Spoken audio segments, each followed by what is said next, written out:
KIEL is a city about 250,000, a little bit less, residents, out of which are about 140,000 individual households. So really, a lot of that is based on the university, people living by themselves.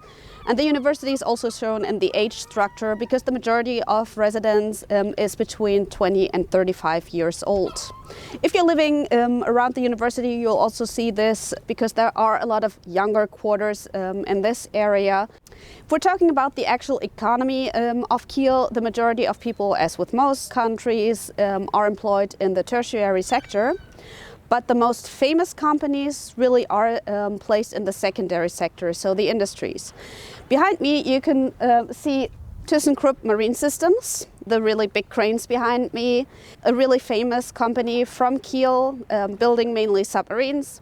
If you ask anybody that's been living in KIEL for a bit, or actually even was born here, they'll always call them HDW, Hochwaldsdeutsche Werft. But obviously they have been bought, the name is different, but with many things, the original name has stuck. Also behind me, you can see one of the wharfs in KIEL, the German naval yards, a little bit up the fjord. We also have Lindenau, so a lot of things that are based in the sea and marine area. We also have things like Caterpillar, Heidelberger, so a lot of big industry names. But even in the tertiary sector, the sea really plays a big factor. We have cruise lines going to Göteborg, the Stena line, and to Oslo with the Collar line. They go every single day, so if you want to take a trip up to the Scandinavian countries, feel free to do so. But in addition to these regular ferry lines, we also have a lot of cruising companies that have been coming to KIEL for quite some time.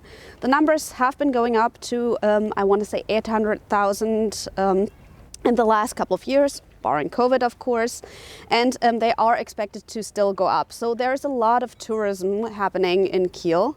And if you want the biggest event for tourism, you'll have to come here in the last week of June for KIEL Week and enjoy the weather, hopefully, a lot of food, a lot of songs, with around 3 million people that actually come to KIEL, which has led to a number of hotels being built in KIEL.